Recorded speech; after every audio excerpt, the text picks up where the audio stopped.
Welcome to He Did This to Me, the sports podcast from a father and son who happen to be mostly optimistic Knicks, Mets, and Jets fans. My name is Nick, a.k.a. Goody, and with me is my old man, a.k.a. the big guy, Noel. And just like his name, all we do is win. Let's get to the show. It's time to begin. Let me ask you this, big guy. When the Knicks were down 12-0 last night in that game against the Heat, what were you thinking? How are you feeling at that moment? I will admit, I was disgusted, man. I was very upset at that point, and I was wondering, is this one of those games where it's just all going to go south? We're going to totally shit the bed here in the Garden. National television. That was national. Yes. Yeah. ESPN. I mean, come on, man. Against the Heat, I was like, come on, not against these guys. I mean, it's one thing when you lose to the really good teams, but against the Heat, are you serious? They're on the 7-game losing streak. But then your man Cat brought us back, and we were able to pull it together. But that was a nerve-wracking time early on in the first quarter. It just goes to show you in the NBA, you can't get too worked up too soon. Yeah, the bad starts have been something that have plagued the Knicks. The Knicks have a great record when they're leading after one quarter and not so great when they are trailing after the first quarter. And they did end up, trailing at the end of that first quarter. But then, as you said, your boy Karl Anthony Towns, he goes on his own personal 15-0 run, doing it from every spot on the court, getting all the way to the rim for dunks. Making little jump hooks in the lane, shooting it from the logo. He was doing it all. And, you get an offensive performance like that from Cat, and it gets you right back into the game. And the Knicks pretty much cruised after that. Mikal Bridges had his own 9-point run in the third quarter. Doris Burke, even when the Knicks are, having a pretty good quarter, I'm starting to believe more and more that she just got it out for the Knicks, because she's still talking about whether or not we can play with the Bostons and the Clevelands of the world. I get that. That's part of the overall narrative. But I think when the team is in the midst of putting together a fantastic quarter like they did in the third, maybe, speak on that a little bit. But overall, I thought that the Knicks took care of business. OG and his defense against Tyler Hero. Tyler Hero is going to be having nightmares about that guy after the last two matchups that they've had. And the Heat are a shell of their former selves. I mean, they traded Jimmy. The fact that they trade him and the Warriors immediately become a rocket ship, and the fact that they have just been, an absolute garbage team since then. The Heat culture, that shit is dead. I don't want to hear anything about that ever again.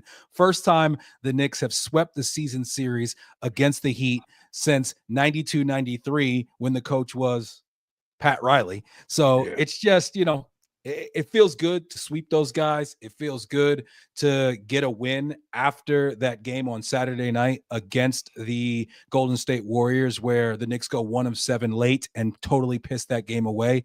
The big story coming out of that game was post-game Karl Anthony Towns. He leaves the court disgusted, doesn't speak to anyone after the controversy between him and Draymond. And then a bunch of Knicks players are dapping Draymond up, having moments with PJ Tucker, Mikal Bridges, Mitchell Robinson. What did you think of that? How did you feel when you saw that the Knicks were embracing Draymond after the controversy involving Cat? Well, you know me, I'm old school, and I'm not a Draymond fan anyway. But no matter what, I feel like if I'm one of the guys on the team there, even if the guy's my friend and I might talk to him afterwards or see him in the hallway or we meet for drinks or whatever, I think I'd quicker do that than make a public display of affection with him right then and there, simply because, we're a team. And, it's just, and I know a lot of guys, it's a new day today where a lot of people and a lot of players are going to say, hey, that doesn't matter. When we get out here, we play. And maybe it doesn't. But you know what? If nothing more than as a show to fans, you should have done it that way, I think. But that's just me. As a show to fans, and how about as a show to your to teammate? Yeah, your teammate, man? Like, I mean, come on, man. You guys go to war. You spend all this time together on the plane, in practice, in games, at shoot around. And this guy says the wild, disrespectful shit that he says, doesn't walk it back when given the opportunity and presented the full case of the evidence. And then he still is then in the game, looking at Cat, telling him to go sit down after he gets his second foul earlier. Maybe it was his third foul. I'm not sure. That really disappointed me, man. Honestly, the fact that the Knicks were, so chummy with this guy afterwards, and it made me think of this clip that I've seen of Gary Payton, where he talks about how back in the day when he played, none of these guys liked each other, and the East and the West had a true rivalry, and that brought out a much better All-Star game. This clip was making the round just after the most recent All-Star game, and the lack of competitiveness that we have grown accustomed to seeing. And for me, it's like, yo, man, if these are my teammates, I want them to both come into the game and still after the game, maybe not matching my energy, but having at least some thoughtfulness and some compassion for my energy in the situation. And clearly, it wasn't just any game to Cat. I mean, the way that he walked off the floor at the end, he was extremely upset with how it played out. And Cat had a decent game. I think he ended up having like 29 points. He had two big threes in the fourth quarter that he wasn't able to knock down. That definitely could have changed the overall landscape of the game. But, I just would have hoped that these guys would have taken this a little bit more personally for their teammate, even if it wasn't necessarily something that was directed at, them individually. No doubt about it. I mean, there would be something to that, right? That shows a bonding. It shows a togetherness. On teams, in team situations, and I mean, coworkers, even fraternity members. These guys always talk about they're part of a fraternity, and yes, I guess you're a part of an overall fraternity as an NBA athlete, whatever. But there's got to be an inner circle, which is your present team. And, listen, I guess these guys change teams so much that we shouldn't necessarily expect that. But I don't think that's the case here. That has nothing to do with it, except for maybe like a PJ Tucker. Other than that, all these guys, those are these guys. And so I suppose now it would have been interesting if, you see, and it would have been different, Nick, if they had come into this game, right? After everything that was said coming into this game, if, say, Draymond had played the game somewhat respectfully and just played the game hard and played, but he in his own way tripled down now on the situation because he came in and was more braggadocious and more in your face and all that. And that's, I don't care what anybody says, that's part and parcel to what's coming into this game. You could have handled this a couple different ways. He chose to handle it like, basically giving a finger to Cat, I think, in the way he handled it going into the game, and clearly will handle it going forward with Cat. That's, he's screaming stuff on the court at Cat like he's soft, stuff like that. I don't know if you heard that. Yeah, but, I did. And I mean, guys, listen, I'm sure guys yell a lot worse in a basketball game and all that. I get it.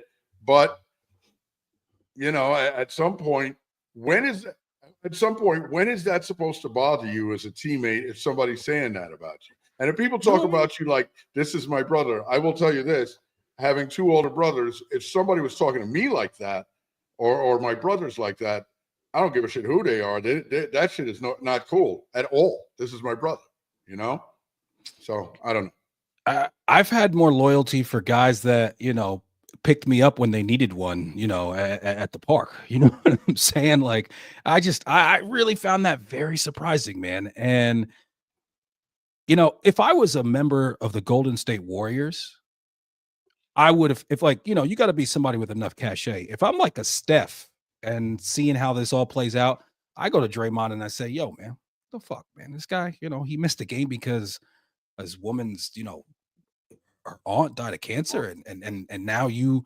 wanna say this, and then when you're asked about it, you still won't walk it back. I would tell my own teammate I thought that was poor form, honestly, just because that's exactly what it was. But clearly this new day. All these guys grow up playing AAU against each other. They play together during the summer, and they just don't have that same type of energy that they once had when it comes to opponents in this league. And that's why we see the All-Star game being what it is. And that's why we see all of these guys, hugging and exchanging jerseys and all this post game. It's just overall very, very unfortunate. And for Cat, wish it was a little bit different, but I think some of it has to be, me realizing that I'm old now and things just aren't the way they once were. Shout to everybody in the chat. Shout to everybody that is watching us on YouTube, X, or over on Instagram. If you are watching us, definitely hop over to the YouTube channel and hit that subscribe. It definitely helps you stay up to date with what we're doing when we're dropping. I also do Nic On Knicks as well. So yeah, really appreciate all the love for sure. And the Knicks, they went out west. They went 2-3. Many people felt like we weren't going to win another game without Brunson. And now the Brunson timeline, unfortunately, it's making me a little bit nervous. It's starting to remind me of the Julius timeline last year, where there's a lot of just generalities and obscurity. And we know how the Knicks sometimes report on injuries, but it does seem like we should be able to get him back before the playoffs, if you believe some of the different reports out there from the Shams of the world. And obviously, we're just going to have to wait and see. One benefit from Brunson being out is we've seen Mikal Bridges be more aggressive and be more featured on the offensive end. Last night, he has 28 points. Went to the line 3 times, which I think is always something. No, went to the line 4 times, 4-4 from behind, from the line. And Bridges has definitely stepped up his offensive output here recently. And some of it, I think, is, obviously you just don't have Brunson dominating the ball. Some of it has to do with the fact that we're running more creative and elaborate offensive sets. There's this thing that we've been doing where we are running a pick and roll, and then not just having the guy cut to the opposite corner, but there's a guy cutting straight to the baseline, straight down the middle right then, and it makes it really, really hard for the team to do anything other than drop coverage in defending us. And I hope these are things that we see them continue to do as Brunson comes back, and don't let this guy Bridges just fade into obscurity, because somebody made this point the other day, and I thought it was excellent. Bridges, what has happened to him this year on the Knicks is similar to what happened to a guy like Chris Bosh when he first got down with Miami and he started playing with LeBron and D Wade, both very ball dominant guys. And we have to make sure that we are getting everything that we can out of Bridges. We ask him to do a ton on the defensive end. We, as a coaching staff, as a team, we have to make sure that we are featuring him early and often on the offensive side of the ball. No doubt. We're a much better team when we do that. But now I would say, this is always my question. Why weren't they doing this more when Brunson was there? Clearly, they know how to do it. They've practiced it. They know how to do it. It's been called and so forth. You think that is it being called? You're sure it's being called? It's being called now, but it wasn't being called before. So my point is this just? It's not being called, so the players just do as they're told. But see, and I don't see that, Nick. I think that if that was the case, players on the team would say, "Hey, coach, why don't we try this or something like that?" I think there's a chance too. I'm just throwing ideas out here, spitballing. Is there not a chance that, like with some plays, with some quarterbacks, we run certain offenses because this is what they prefer to do? They don't feel as proficient doing things this way or that way. Now, if that's the case, and Brunson just prefers to run it the way he does, and listen, let's not get it twisted, okay?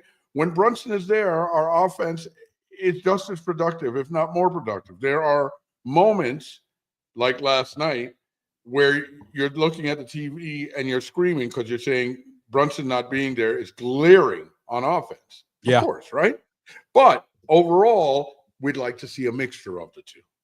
And I think that's more up to Brunson and the guys on the court than anyone else. I really do.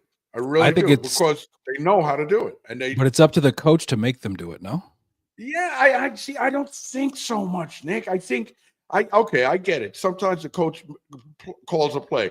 I not don't just calling a think. play. It's saying, hey guys, early on in game, like first of all, I do notice, and this is before Brunson was out, and now there's times that both play calling wise and Brunson's mindset wise that you can tell that they're trying to get McHale involved.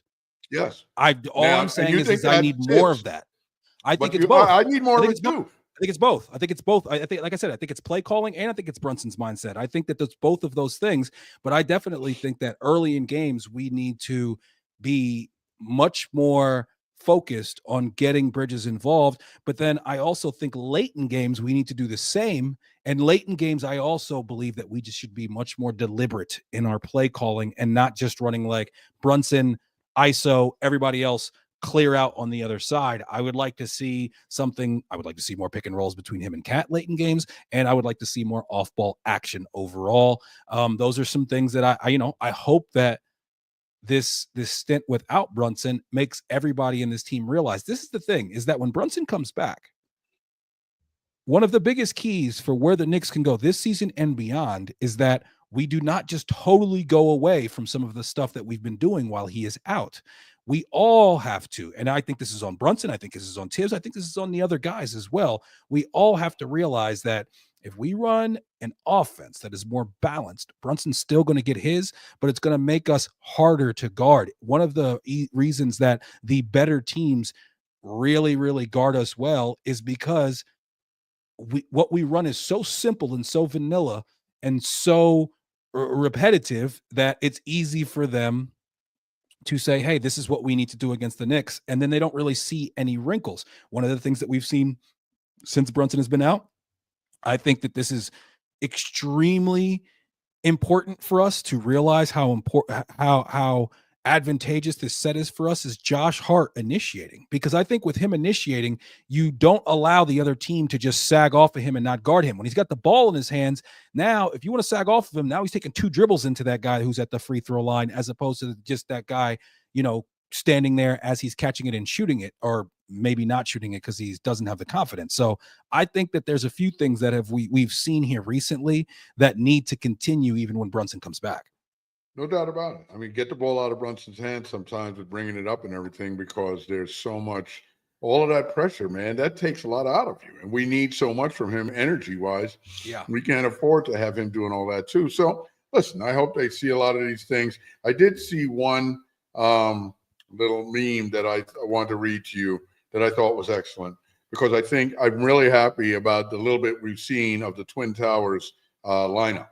And it says, in the 19 minutes, very small sample size, in the 19 minutes, Mitch and Karl Anthony Towns have played together this season, New York has posted an offensive rating of 145.9 and a defensive rating of 100 even.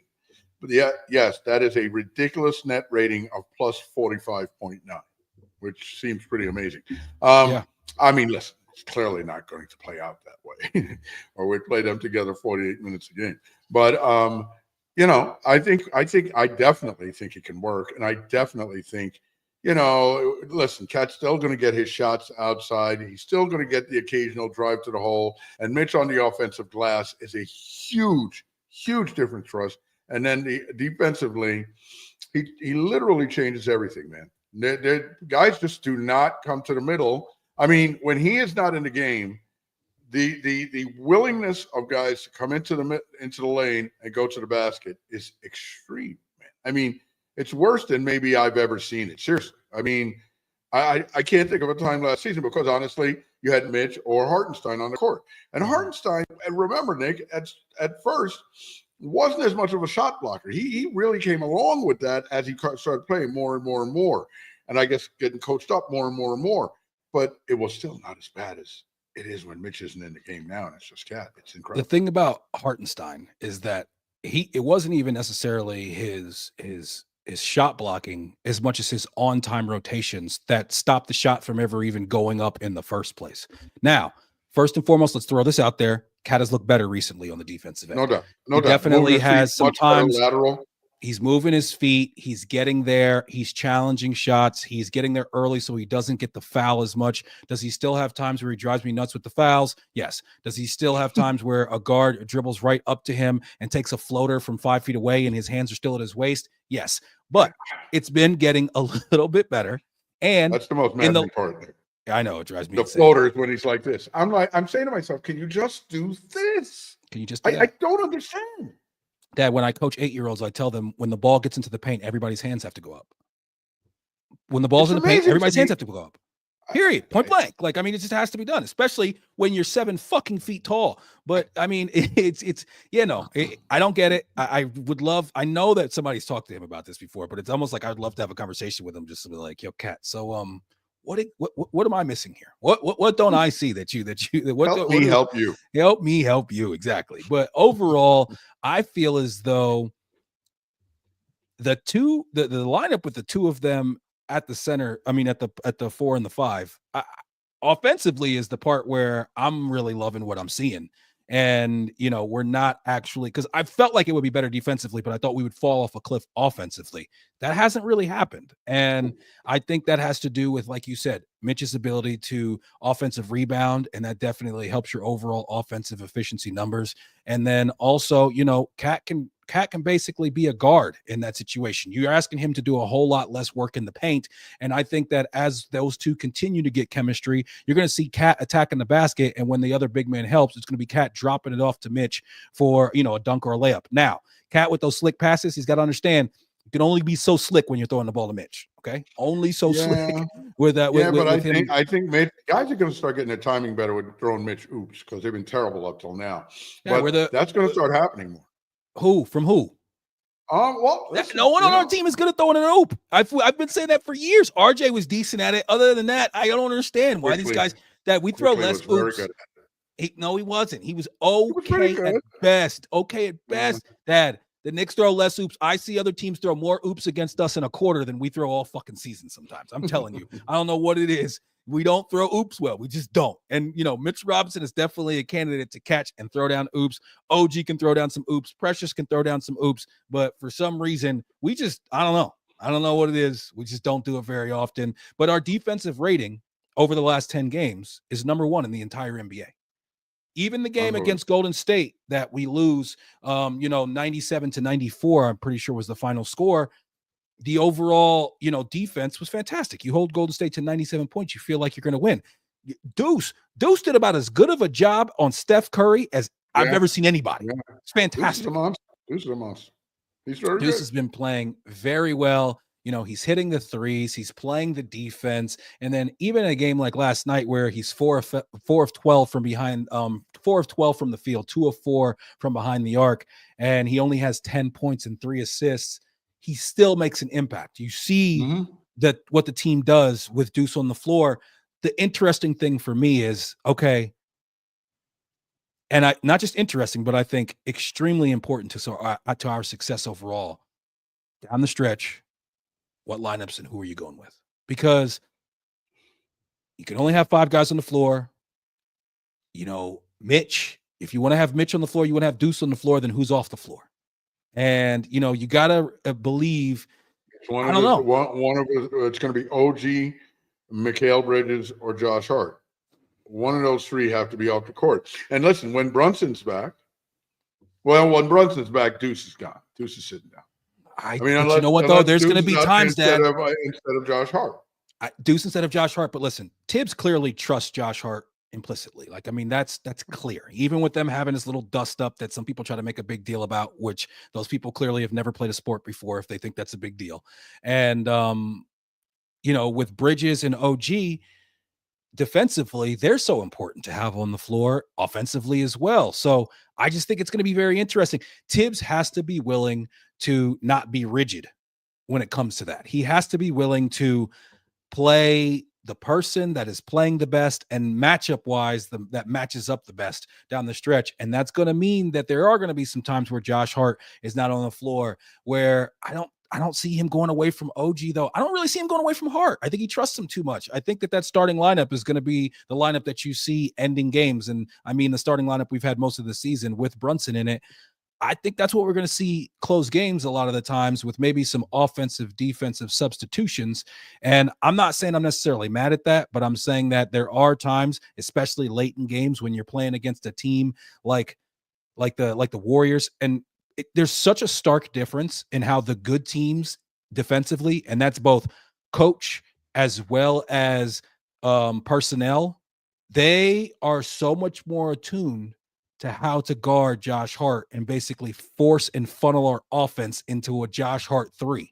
And when that's the case, you need a guy like Deuce out there spacing that floor, but then you lose the intangibles, the rebound, that you get from Josh Hart. So I'm not saying it's an easy, it's going to be an easy conclusion for Tibbs to come to, but I think it's going to be very important with, what this team can end up doing, how we manipulate the lineup, especially late in games.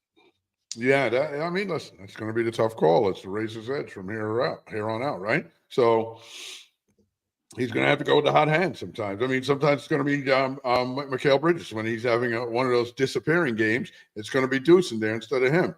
When Josh is having one of those 0-5 games from behind the stripe, behind the line, he's going to be the one sitting, And I mean, how many games has Bridges not done much, but then he has the game-winning defensive play to, you know what I'm saying? In the last 30 that's what I'm saying. He's too good a defender to sit him down. So it's a very, very tough decision. This is why, this guy gets paid, but to act like, it's a no-brainer. Of course, after every game, we'll hear from some people who will say, well, it was obvious you should have taken this guy out and, you should have had this guy in. And, you'll always hear that. But it's a very, very, very, very tough call, night in, night out. Yeah. And I do give Tibbs credit. I feel like quite often when these big stories come out about him, he seems to respond to them almost directly sometimes with how he makes adjustments in the next few games. And, we've seen a little bit more of the defense. I'm sorry, of the bench just being deployed a little bit more, and I feel like Shamet has looked as good as he has all season here recently. He's being much more aggressive, even when the shot isn't falling. You need him to put him up and get when he's out there, especially the threes, because as a team overall, the Knicks have to shoot threes at a higher clip. We shot 34 yesterday, making 16 of them. We love that number. Knicks also hit that magic 30 assist number, which is always huge for them. Campaign, his shot hasn't been falling with quite as much regularity here recently. There's a lot of people on Knicks Twitter that are screaming, can we get more Tyler Kolek instead of Campaign? I like to I love Tyler Kolek, but you know what, Nick? I honestly, you see, and this is the part that kills me. Okay. Tibbs is the coach. Tibbs sees these guys all day, every day. All the assistant coaches see these guys all day, every day. But all these people on Twitter know better. I mean, I like Kolek. I like what I see from him. But as we've seen so many times, Nick, so many guys look so great when you see them in these short little spurts. And, oh, look at him, look at him. Then you put him out there for 18 minutes. And you're like, this guy, oh, my God, what the? Come on, man. You got to sometimes just give these professionals credit of doing what they do. Yeah, I'd like to see more Tyler Kolek. Everyone likes the backup quarterback until you got to have him play a whole game. I think it's more so about when Campaign is just having a tough night. Sometimes he's annoying, right? So I think that's the thought process. Drives me up the wall. When it doesn't go in, it's the absolute worst shot in basketball. Yeah. I mean, come on, man. I think that during some of those games, maybe I could see Tyler Kolek getting a little bit more of a look, but Tyler Kolek I'm not gonna sit here and act like I've watched a ton of Knicks G League games this year, but people are telling me that he can't guard anybody in the G League. So really? I mean, yeah. I mean, he just, the foot speed, the strength, all of those things, the experience, he just doesn't have it quite yet. So I think that we're gonna take a little bit of time before we see him be able to contribute on the NBA level, especially defensively. And then, as far as Brunson is concerned, the reports are he's still in a walking boot. Brunson's tough. You know he's going to try and come back as soon as possible. It's been just over 2 weeks at this point, and what we got to hope for is that he can build up some strength and some mobility in that ankle, and then be able to get back out there. I would say hopefully for at least hope a week, a week. Give me a week before we actually get into the playoffs. You know what I mean? I don't. Yeah. I mean, yeah, you can't just come back in playoff game, No, rusty. no, No, no, man. no, no. No, no. I don't like No. this the sounds And of that at okay, so all. now are we going to discuss? I've been hearing some banter lately about people talking about our potential first round opponents, Well, and how I actually difficult they have might be. I have that sitting here to ask you, Mm, because if you look at the Eastern Conference standings, mhm. you have Detroit and you have Milwaukee and you have Indiana, and they're all very close to each other within like a game of each other. And whoever ends up in the 6th seed, because the Knicks are pretty much locked into the 3rd seed, that's who we're going to end up facing in the first round. If it were up to you, which team would you want to face? Detroit, Milwaukee, Indiana. Honestly, right now, I guess I'd have to take Indiana, and that's no cakewalk right there. Nope. Okay, you never know this guy. I mean, listen, I think this guy Halliburton. Sometimes I think, he's a banana, he sucks, whatever. But then other times, the guy is doing amazing things. And you see what Toppin did last night? I saw what Toppin did last night. I was Julius was surprised, pissed. man. Huh? Julius was pissed. Oh, Julius. I'm sure he was. Julius versus Toppin, that whole thing. And then Toppin, first of all, Toppin hit an off glass 3 just before that 3 that he hit that put them up. And then which the off glass 3 goes in against the Knicks more than any team. The other night against Portland, Scoot hit an off glass 3 that made that game end up even getting to overtime. But then, he hits that crazy 3 from the corner. He's all hyped up. And then Julius, catches the ball and he goes and, spins to the basket, takes a really tough fadeaway as time expired. Dante DiVincenzo seemed like he should have been involved in the action as far as the actual play that they ran. But then once Julius got it, he put his head down and he was like, I'm shooting. And DiVincenzo looked a little bit annoyed to me when he grabbed the rebound as time was had just ticked off. And man,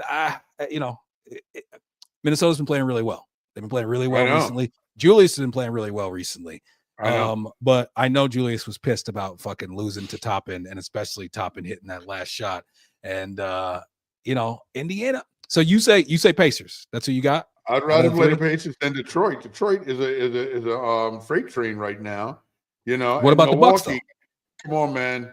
Milwaukee, this guy Kyle Kuzma, I don't know, Nick. You got this Dame, you got Giannis. Come on, man. I don't want to have to face them. I'd rather face Indiana. And like I say, that's no cakewalk. It's not a good look any which way, Nick. We need Brunson back. We need to be playing ball like we're playing right now defensively to beat these teams, man. Don't give any of these teams confidence, or we could have. And if we lose in the first round, Nick, change gonna come. I mean, if we lose in the first round, Tibbs could be in trouble. Could be in real trouble. Second round loss, depending on how it goes, Tibbs could be in trouble. First round loss, that's a real problem. Well, we just signed him to a huge extension, Tibbs, and we know that he's got you'd like the to personal. Leon Rose can stand strong, right? And Leon Rose obviously has a personal connection with him, and Brunson has a personal connection with him, right? So that makes me feel like I don't see Tibbs going anywhere. But I would pick Indiana as well, and like you said, that is no cakewalk. I don't want any parts of Detroit. I don't want any parts of Detroit. I don't want, they got long, fast, athletic. They got shooters. They're just the exact opposite of the type of teams that we typically do well against. And when it comes to Indiana, who, they got that win against a hot Minnesota team with most of their, you had Halliburton out, you had Turner out, and somebody else too. And they were able to pull out that win. Overall, I just think that we match up the best with them out of those teams. I don't want to deal with Dame in a playoff series. I don't want a playoff series having to deal with Dame. Man, I'm good on that. And then Giannis, he's a freight train. He's tough to stop. But out of those 3 teams, the team that we've played the best against throughout the season has been the Bucks. Yeah. Yes. So, I mean, I don't know, man. It's a tough one. I think that whoever it is, like you said, we got to bring it from the jump as far as our overall intensity, our defensive intensity. Josh Hart brain farts need to, get pulled down to slim or none. And we are going to need contributions from our bench. That Indiana team, one thing they do is they run, a good 10 people. And so they're coming at you in waves. We have to be able to combat that with at least a good 8 to 9 man rotation so that our guys aren't just absolutely gassed at the very end. But all three of those teams could possibly pose problems for us. And as you said, I think a first round exit means it's a failure of a season to a certain extent, especially if we get Brunson back and we go into the playoffs relatively healthy. You beat you win in that first round series. That second round series, you lose to a Cleveland or to a Boston. You take it at least 6, hopefully, and then you can kind of feel okay about that. But yeah, you can't get a first round exit, man. Not with a team that is fourth best record in the league. Then you start to really wonder what it is that we need to be able to get over the hump. And I'm starting to believe that it's less about us adding, some guy off the bench who's going to be an enforcer and bring a little bit more toughness. No, it's going to be more about the coaching staff maximizing these guys and being able to get the most out of them and put them in the best positions to be able to win. And also some of the people on this team realizing that they have to come with a certain level of intensity on a nightly basis. And I don't know, it's hard to think that guys this late into their career are going to be able to do that. But this is what it is, man. It's not like we're going to add some great impact player at this point, both when it comes to the money and just, where's that impact player going to get minutes with this current roster. So everybody's going to step up, man. The players, the coaches, everybody involved, they all got to step up. I've been saying that for weeks now, as you know, that, listen, this is a team we got, this is a team we're going with. And, we have to play people, we have the pieces, we just have to do it. And like I said, nobody has to become like some, junkyard dog, mean, crazy guy. But, and that's just it, Nick. We've had games where, and definitely moments where we played with the proper amount of intensity and the proper amount of, grit. Third quarter yesterday. Right. So we don't need some wild man coming off the bench that right now doesn't exist. It exists within us, So these guys just have to do it, and they have to do it more consistently. Absolutely. A guy who is a fixture for the New York Knicks in Celebrity Row yesterday had to be wheeled out. I've heard that the reports of a nosebleed, those were erroneous. That's not true. But Tracy Morgan did yak all over the court. He posted a picture today of him in the hospital. He's battled some health issues recently. So many people were very, worried about him overall, but he says he's good, says it was just food poisoning. What did you think of that whole thing? And what were your initial thoughts when you saw that Tracy had to be wheeled out? Well, at first I thought it was just some drunkard on the sideline. But when I heard it was Tracy, I thought maybe he was drunk. But when I heard he was actually sick, that sucks. You never want anybody to be sick. That's pretty gross too. He needs to break off. He said, thanks so much for the people who helped out, the staff cleaning up. Tracy sits in the front row all the time. He knows who these people are. He needs to put a little, put a little in the pockets of them people, because that's about as gross as it gets, in having to clean stuff up. God knows what he ate, but and then drank before that regurgitation situation came about. But it couldn't have been an easy job. It wasn't a good job. It wasn't one you're expecting when you work the sidelines at the Knick game. You're expecting to mop up sweat, not that. So anyway, it was a tough situation. It was quite the delay, though. It lasted longer than I thought. Like 15 minutes. Yeah. But I guess that's a lot to clean up, Nick. It's disgusting. It stinks, I'm sure. I mean, dude, I don't know how you do the quick and clean up there and leave nothing slippery afterwards. Yeah. I mean, that's a tough one. You almost got to bring out the buffer. I mean, what are you doing? Yeah, I don't know exactly what that entails. And, hey, listen, as somebody who has, young children, there's certain things that you'll clean up when it's your own children, but you never want to have to clean up for another adult. That's for sure. Oh, Okay. no, And yeah, it's definitely something that gross. Tracy, like you said, he should definitely be breaking those guys off, breaking off the people that had to take care of it. And he did say specifically something about them. And Tracy Morgan, he seems like the type of guy when he's Oh, at yeah. any of his, his regular spots, he's just, peeling off bills all the time. He just seems Oh, like yeah. that guy. He's got all that 100%. Walmart money. He's, he's very gracious for it. I saw an interview with him where he's like, I'm looking for an Amazon truck next. I'm trying to retire. But yeah, man. Hey, get well soon, Tracy. I like Tracy as a Nick fan. I think he's a good guy. I loved him on the Roommates podcast. I love Tracy Morgan overall. I mean, going back to being hustle man, pick up the pieces with the kazoo on Martin, and a lot of the stuff he's done since 30 Rock is amazing. So yeah, get well soon, Tracy. Have you seen what Quentin Grimes is doing? Quentin Grimes is Oh my ball. goodness. He is losing his mind. He had 46 again. He's had 46 twice in like the last 2 weeks, right?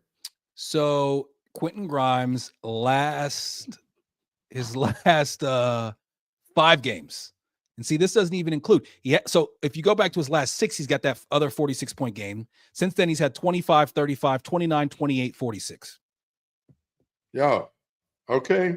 I mean, listen, I don't have a problem that we gave up Quentin Grimes. I've actually seen some idiotic people posting shit about, see, I told you we should have kept Quentin Grimes. Now, listen, nobody was a bigger Quentin Grimes fan than me. I love Quentin Grimes. And I told you a long time ago, I think this kid is going to be good. And this doesn't prove that he's going to be a star in the league or anything like that. But I think Quentin Grimes is going to be a solid player in this league for a long time. And I've said that for a long time now. And I think he's proving it. I think he's that good a player, man. I think, he'll be a legit 6th or 7th man worst on a lot of teams and could be a starter on some good teams, where because he plays very good defense. We know he plays good, hard defense. He can be a starting 2 guard on some teams, Nick. There's no doubt about it. Now, is he better than, let's say, our starting 2, who is Bridges? No, I wouldn't say that. No. But he's very good. The thing about Quentin Grimes has always been consistency. We've seen him have stretches, not quite like this, but we've seen him have stretches for the Knicks where he was being aggressive and he was playing really well. The end of like the 22-23 season is what comes to mind. But then you see other times where he just, kind of just same thing I see from Bridges sometimes where he's catching the ball out behind the 3-point line and he's not even really looking at the basket.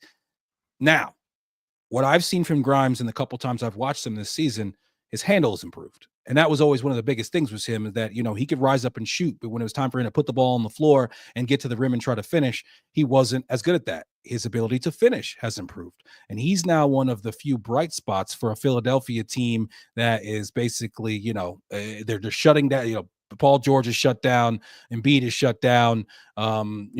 Everybody on that team has had either an injury plagued or an underperforming year other than Maxey and Quentin Grimes. And so Grimes now he's going to get paid this summer.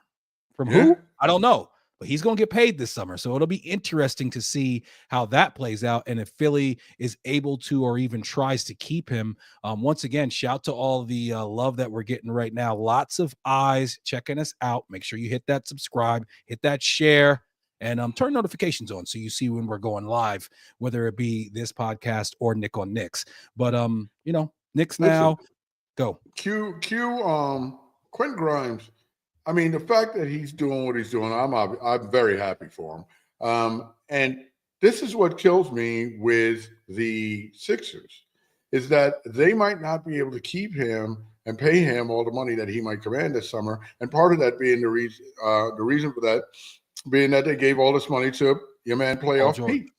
I mean, it just I love calling him that. But it's so silly, I mean, because think about it. With Maxey, Quentin Grimes, and then they got that rookie kid who got hurt. It's very good. He was a shooter. Forget his name. But he could shoot. That's a nice little trio of very young players moving forward for them. It would be very important, I think, for them to keep them, and just take the loss with like playoff P and buy him out or something. And Embiid, I don't Buy know. him out. You can't No, buy I'm him joking. out. He's I'm got joking. multiple years left on that I'm deal. joking. I know they're finished. They've ruined themselves. Yeah, This Jared guy Daryl McCain. Morey is a disaster. Yeah, Jared McCain. Jared McCain. People had a lot to say about his zesty TikToks preseason, but then as he started playing, I mean, the kid's a shot maker, man. I mean, he was doing What's like his TikToks? What do you mean? What's going on? quite zesty. What does that mean? He's dancing? Him, lots of dancing. Fingernails are painted, and Like Caleb in football. Yeah, there's some similarities there for sure. Lots of TikToks Okay. and things like that. But kid can play, man. I saw him doing stuff like shit sometimes. Yeah, The he's way good. he was just He's like good. dribbling out into shots and whatnot. And so he's very good. yeah, he was he got hurt. He's out for the season. I think it was a meniscus tear in his left knee, and then he should be back next year. And that Philly team, like you said, they're being held hostage by playoff P and Embiid. And now, listen, Paul George, you can't expect that it's going to be so much better next year. You hope so. You hope he can bottle what he had like maybe last year where he played 70 something games, but you never really know, man. Nick. Both of those guys are on the back end, on the back nine, man. Come on. Let's be honest. Seriously. I mean, if that was the Knicks, I would just be disgusted because they're hellbound for at least another 2-3 years. It seems that way. Seems that way. I mean, I heard Embiid is trying to get some surgery where they're going to like carve off a piece of his hip and use that to help his bone in his knee. That does not sound like it's going to end well. Not at all, man. Those guys, he's finished. I'm sorry. He's done. Spring training is almost done. In fact, the Major League regular season opened up today in Japan. What did you think of that, dude? What do you think of? Because I feel like in the major leagues, opening day is such a special thing. Like it's it's almost like a opening day like parade almost. Across the entire major leagues, and we have the major leagues opening up in Japan. Obviously, the Dodgers are out there, the Cubs are out there, lots of Japanese players, and we have this happening on the other side of the world. It's happening so early in the morning that most Americans aren't able to see it. What do you think about? I know obviously they're trying to grow the game, but what do you think about MLB opening up the season basically over a week before 9 days before they actually do it here and in a place where most Americans aren't going to see it? Does that bother you at all? It doesn't bother me at all. I think it would if my team was involved, if the Mets were involved. Sure. But with them not being involved, I could care less because I wouldn't be watching the game anyway.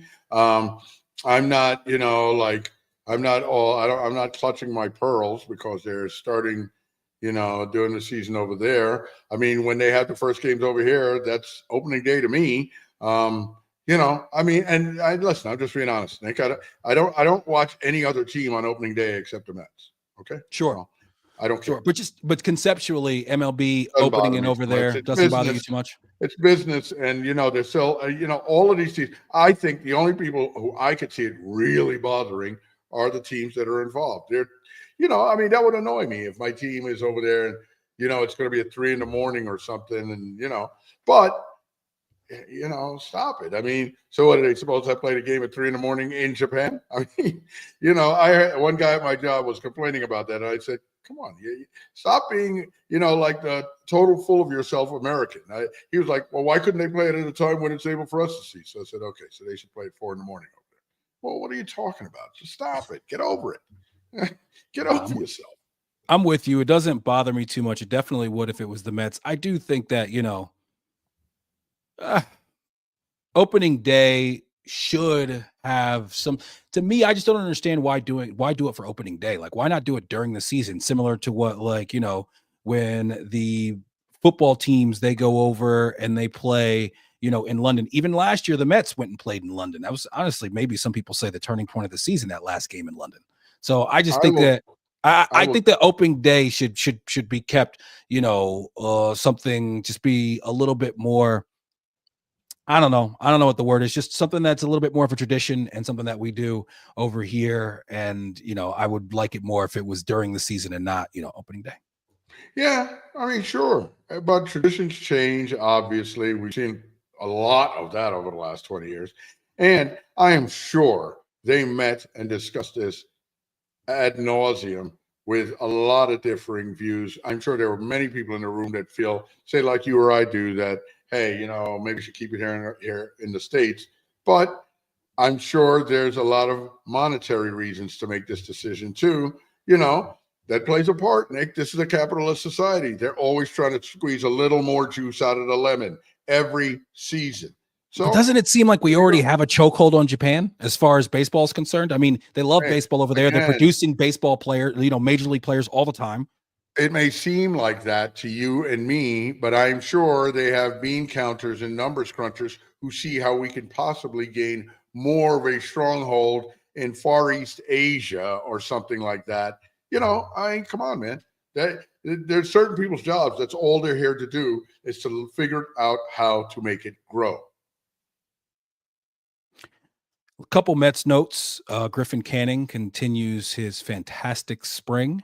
He is vying for that fifth and final spot in the rotation, and especially with Sean Manaea looking like he will miss the beginning of the season, it looks like he's probably going to end up being that fifth starter. And I listen, if he can pitch like he has, obviously Blackburn is fighting for that spot as well. And it'll be interesting to see exactly what we do to start off the season. But again, as Stearns has said before, you got to build depth. And he seems like another guy that we've brought in and who has really seemed to level up. Hopefully that continues as we get into the season.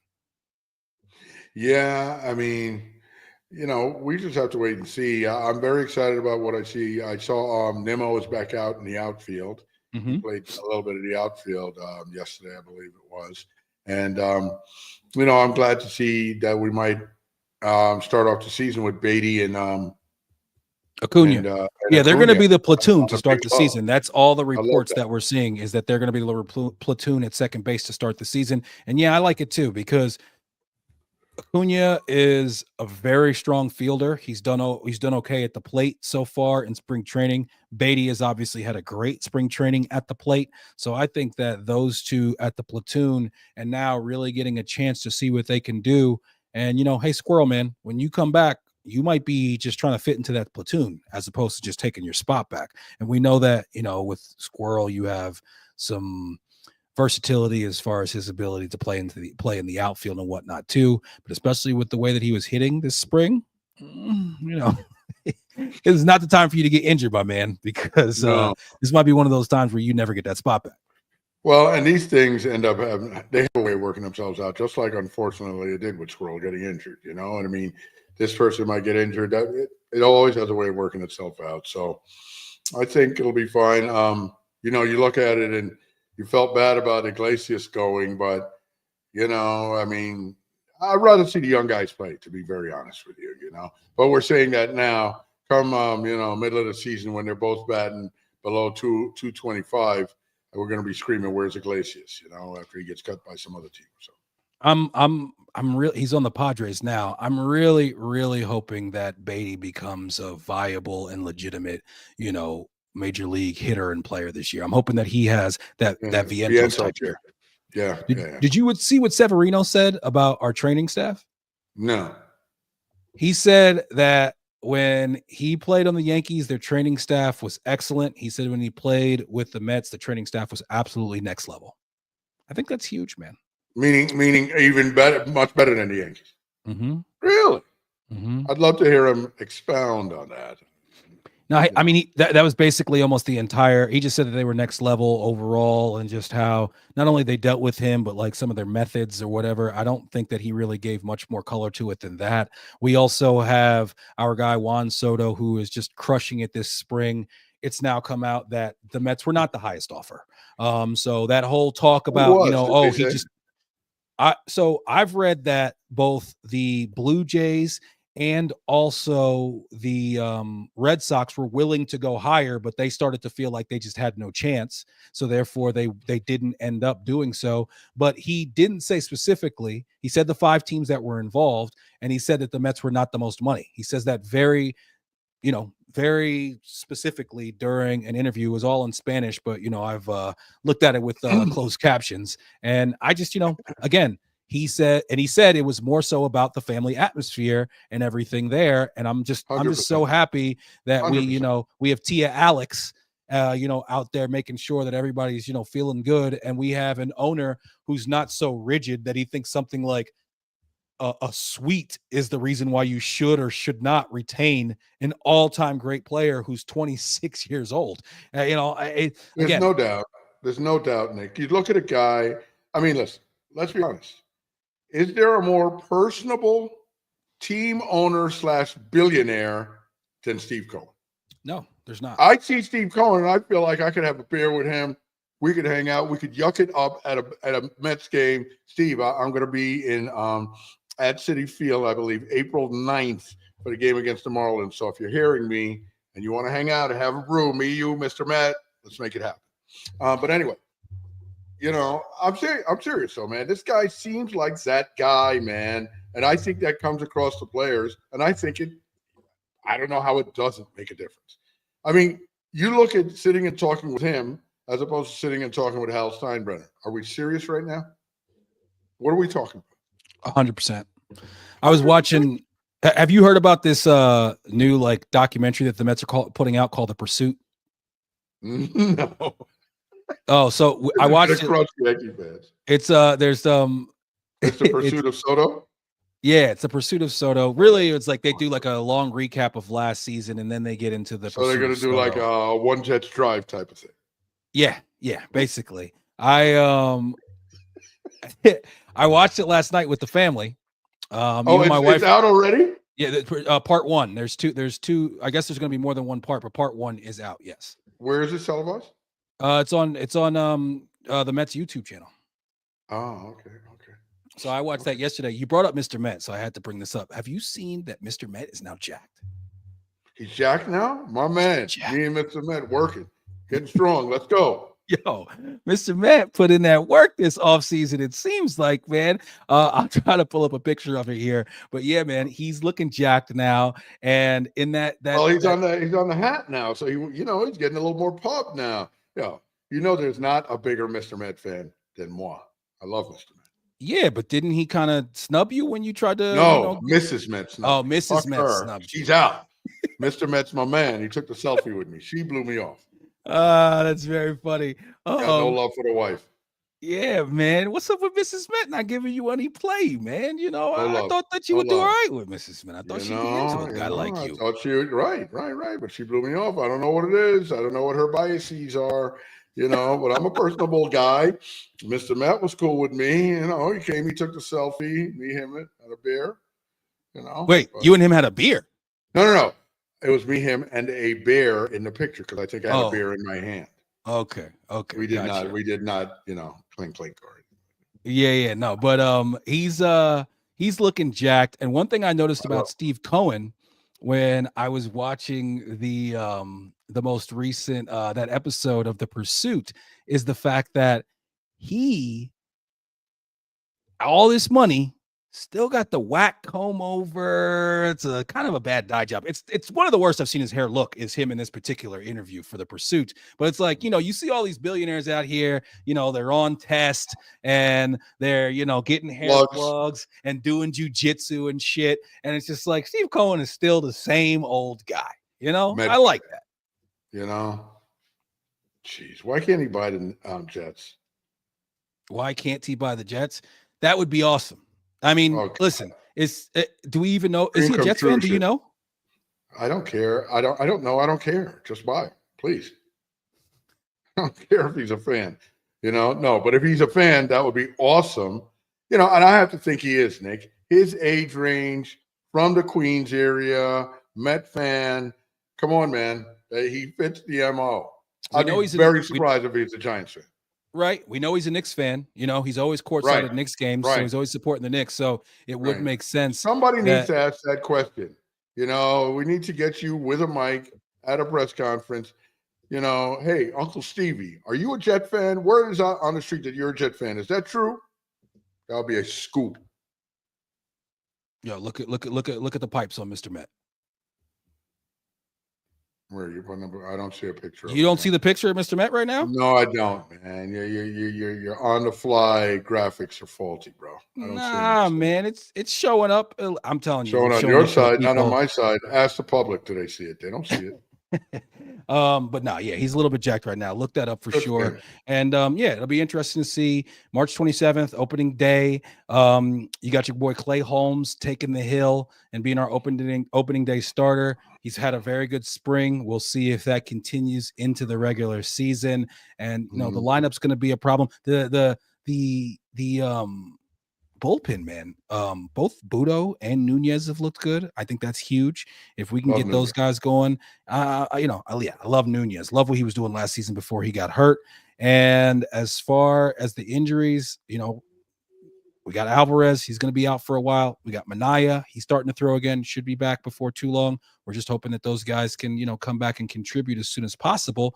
But really exciting Mets season and everything ahead.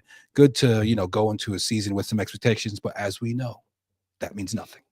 Yeah. As we've seen before, we can have those Be expectations scary. and then things can get real bad real quick. Also, like what I'm seeing with our boy Pete Alonso at the plate, much more selective. He's walked a ton, and I think that him adding, a strong eye to his extreme power can make him really get to the next level overall as a hitter.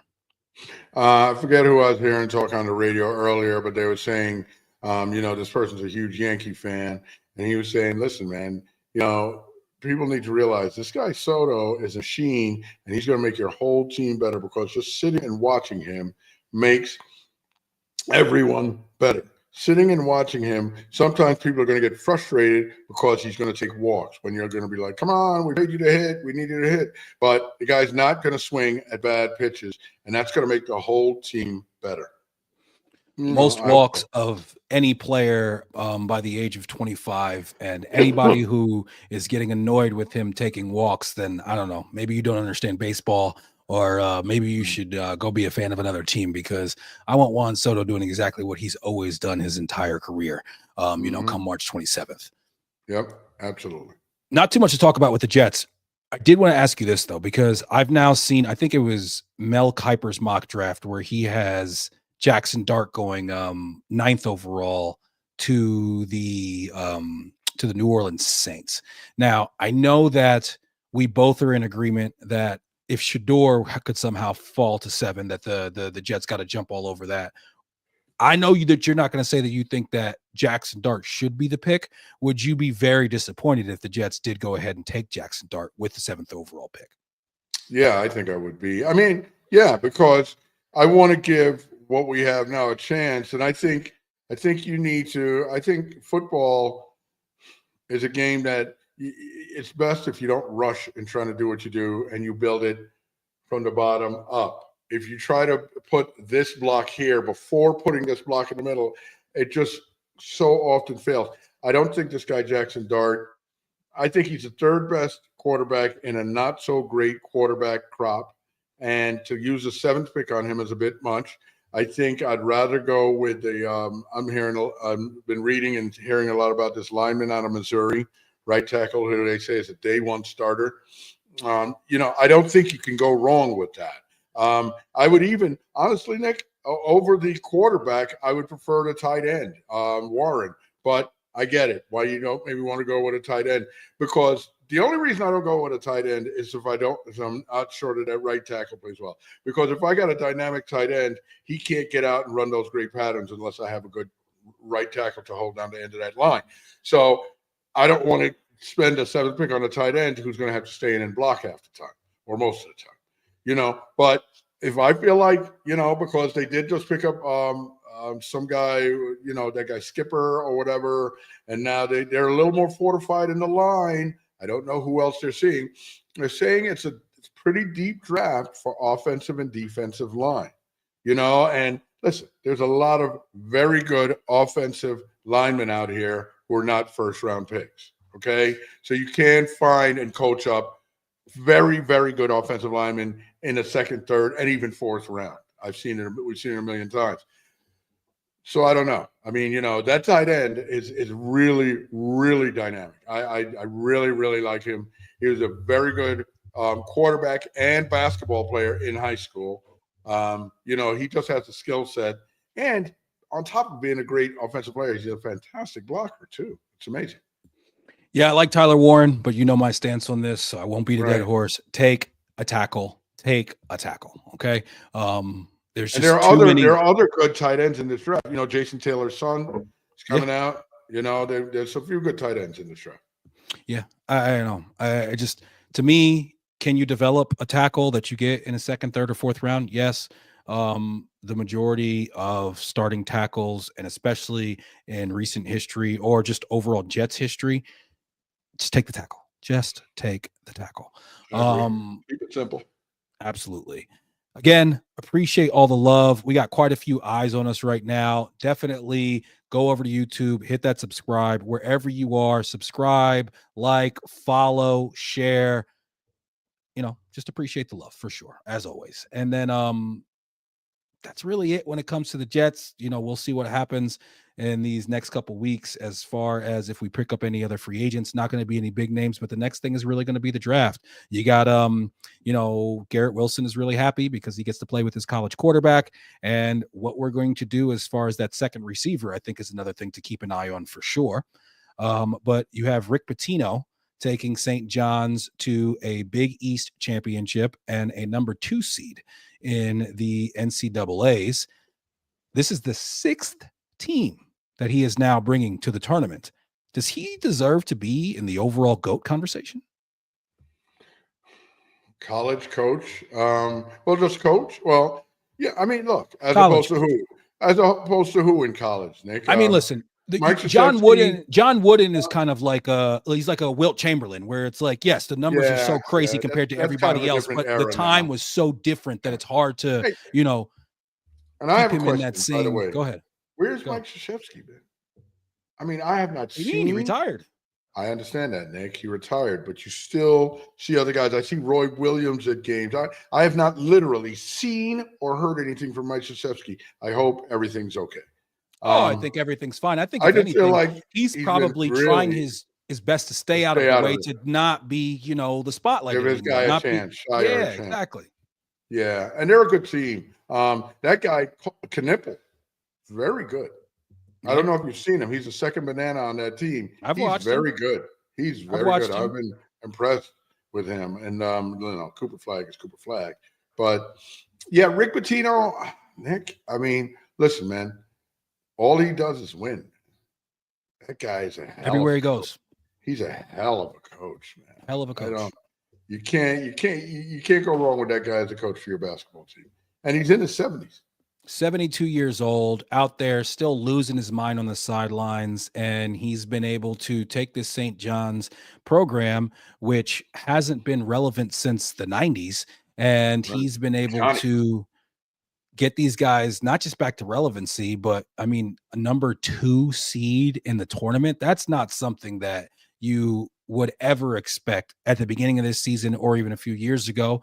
Dolan's money is helping. He's been able to bring in some guys with the NIL and that system and, get some transfers in there because Dolan threw a bag at him. But clearly he's coaching these guys up. He has them playing great defense. They don't shoot the ball so well, but they play hard on D, and they got some dogs on that team. And I'm going to be very interested to see what they do in the tournament. Speaking of the NCAA tournament, North Carolina gets in. A lot of people are not happy, don't believe that they had the quality wins that you need, the overall record that you need. There's certain statistics where like they're 282nd as far as like defensive rating over the last couple months. They win a game in the ACC tournament. They get in. Their AD is part of the selection committee though he supposedly recused himself during the times when they were talking about UNC. As I saw, I don't know if it was Stephen A or Shannon, they made the point, like, do you think he recuses himself from like the lunches and the dinners and the cocktails that these guys are all having together? So what did you think of that? And then the latest thing is that the governor of West Virginia is now trying to sue the NCAA due to them not getting in and there being some sort of conflict of interest. What do you think of that whole story? Is it something that even registers to you? And do you think UNC should have got in? Well, I think UNC's record was very shaky. I mean, the thing about them playing 12 tier 1 teams or something like that, and they were 1-11 in those games. 1-11. Like, people say they played a hell of a schedule, but like somebody said, it doesn't matter that you played all these good teams. It matters if you beat some of these good teams, and clearly you did not. So I think in that respect, yeah, it's very shaky that they got in. But I honestly don't know the records of the other teams. And every year, there's always one or two teams that are squawking really loudly that they should have gotten in. I think the appearance with this, the AD being on the selection committee sucks. But he's been on the selection committee, I'm sure, all season. You can't just change now because they're on the bubble. So I don't know how exactly you handle that. And that situation has happened before. So that's not out of the realm. I think the whole thing with the governor suing is absolutely stupid. I mean, get over yourself. This is sport. And there's always going to be controversy when there's a selection committee and it's not totally done by sheer numbers. So there's always going to be something to say. And I get people being upset, but I think suing, I don't even know what you're doing with suing people. I don't know where that's getting you. I don't think that's going to get off the ground. My whole thing is this. West Virginia, you're so upset that you didn't get out. I mean, I'm sorry, West Virginia, you're so upset that you didn't get into the tournament. Well, don't be in the 60s. Be in the 50s as far as, teams overall, and don't get yourself like the team that just barely doesn't get in. I'm always like, come on, man. Like, it's not like, it's not like college football playoff where you're 13th and you don't get in. That means that you're 70th and you don't get in, because they go up to 69 with the play-in. So it's just like, yo, man, if you're not good enough to get in, they're saying we should have been 69, not them. Right. Okay. Once you're in the 60s, to me, I don't want to hear that argument. You're using tax dollars to now spend time in being invested in this. That's absolutely ridiculous. And UNC, I don't think that UNC necessarily should have gotten in, especially with some of the stats I've heard these last couple of days. Like you said, 1-11 against, some of these better teams, and the defense is not great. No, there's nobody to write home about as far as like any type of star power on that team. So I don't feel like they necessarily should have gotten in, but I'm also not going to act like I know a ton about college basketball and the difference between the 68th team and the 69th team. Not going to sit here and act like I know that, but many people that I trust say they should not have gotten in. At the end of the day, if you're West Virginia and you don't want to avoid such a thing, maybe be the 55th best team in the nation, and then you don't have this type of issue. Exactly. Sorry, I'm not that choked up for you. Catch us every week wherever you find your podcasts. Please follow, like, comment, and subscribe, and make sure you hit that notification button on all platforms. Really appreciate all the love. You can find us on all socials at Nic On Knicks. That's N.I.C. on Knicks. Love you, big guy. Love you, kid. Yeah.